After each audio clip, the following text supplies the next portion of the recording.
হঠাৎ যখন আমার ঝাল কিছু খেতে মন চায় তখন আমার এই পাস্তাটা রান্না করি।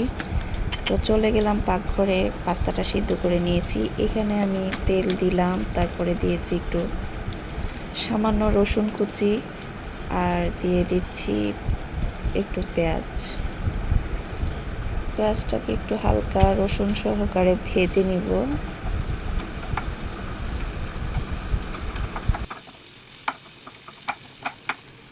এরপর দিয়ে দিব আমি সামান্য একটু আদা বাটা আর একটু রসুন বাটা।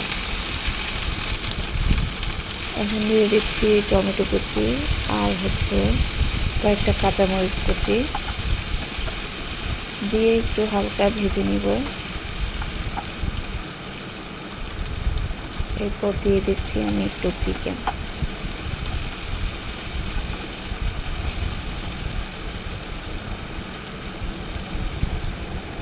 পাস্তার ভিতরে যে মশলাটা ছিল সেটাও দিয়ে দিলাম, সামান্য একটু লবণ অ্যাড করলাম, দিয়ে দিচ্ছি soya sauce, oyster sauce, tomato sauce, আবার দিয়েছি একটু বারবিকিউ সস। এটা আমার নিজের মন মতো করে রান্না করতেছি। আমি আরও কয়েকবার রান্না করেছি এভাবে, খুবই মজা হয় এভাবে রান্না করলে। তারপর দিয়ে দিলাম কয়েকটা মটরশুঁটি আর ক্যাপসিকাম।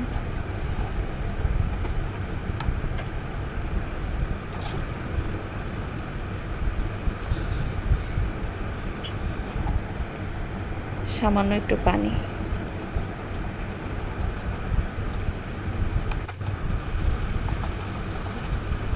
একটা ডিম দিয়ে দিব।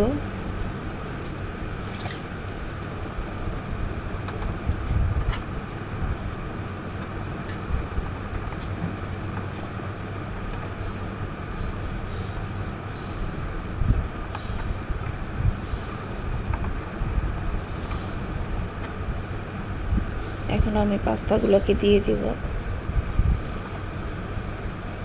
ঝাল কিছু খেতে মন চাইলে আমি এটাই রান্না করে খাই, এত ভালো লাগে আমার কাছে।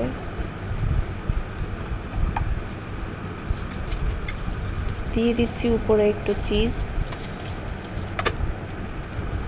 আর দিব এখানে একটু অরিগানো।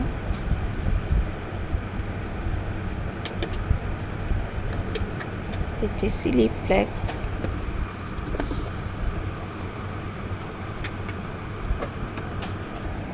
তিন চার মিনিট ঢেকে রেখে দিব। হয়ে গেছে আমার ঝাল ঝাল পাস্তাটা। এটাকে কি বলবো, চিজ পাস্তাও বলা যাবে না, চিজটাকে তাহলে বেশি দেওয়া লাগতো।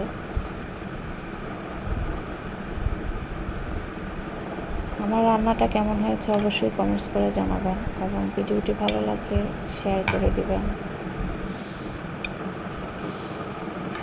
আল্লাহ হাফেজ।